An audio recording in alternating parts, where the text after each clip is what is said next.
खेडण जण पाकिस्तान दे उत्ते कोई वक्त है बुरा ऊंट फौजियां अपना किरदार अदा कीते। आज पाकिस्तान न्यूजीलैंड के दरमियान जरा मैच थींदा पे 402 असां दे देसिल 402 पाकिस्तान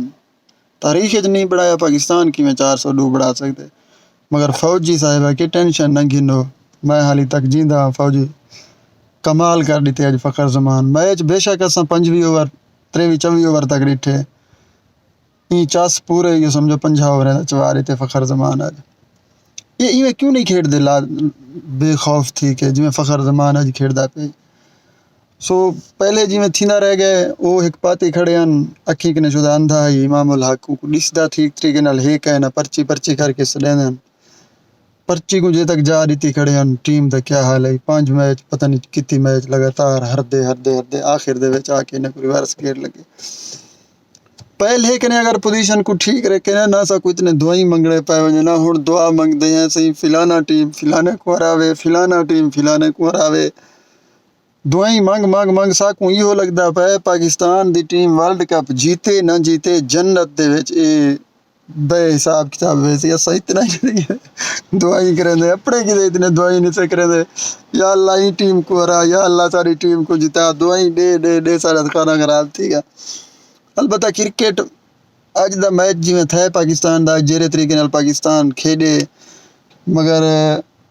रियल तरीके नाल जीते ना न जीते ना अल्लाह दी तरफों इवें चा समझो पाकिस्तान टीम दे उते एक करम था जो ये मैच जीत गए मैच बड़ा दिलचस्प है सो पाकिस्तान दा हाली तक भी सेमीफाइनल तक उम्मीद बरकरार है बस उम्मीद कन्फर्म कहे नहीं क्योंकि ढेर टीम भिड़ते खड़े नहीं दौड़ते किते और सारी जान तो अफगानिस्तान नहीं चुने दी वो भी नाल तलो लगा खड़े उनके अगले जेरे मैच एक दू अगर वो जीत गया तो वत वीसा को दुआ मंगनी पोसी बरल दू जेरे मैच होंगे हिंद साउथ अफ्रीका दे नाल इसी एक बिया पता नहीं कहने नाल इसी साउथ अफ्रीका 400 ने तलने कोई गाल नहीं करेंदी रह गई गाल पाकिस्तान दा बच्चा पे इंग्लैंड तो हाली तक कहीं कने मैच जीत्या कोई नहीं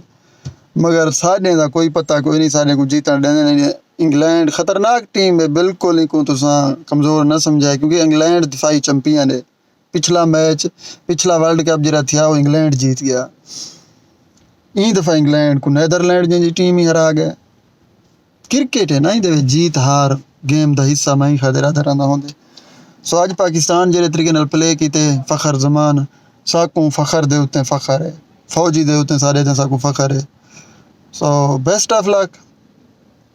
दुआ करेंदे मजीद भी तोरे की दुआ करेंदे अगला मैच जीतो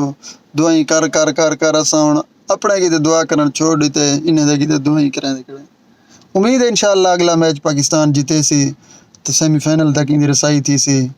जी खुशी है ना क्रिकेट मैच दा साकू वो खुशी बचने उनके के अलावा साकू क्या फ़ायदा थी उन्हें कहीं से फ़ायदा नहीं थी होना वो खुशी दे की असा इतना बेइंतहा दुआई करेंदे पे खुश रहो मैच को मैच समझो एंजॉय करो अज दा मैच बड़ा बेहतरीन है फ़खर ज़मान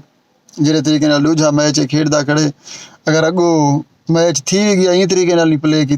मैं आदा कोई नहीं जीत सकता इन्हें कने अल्लाह हाफिज़।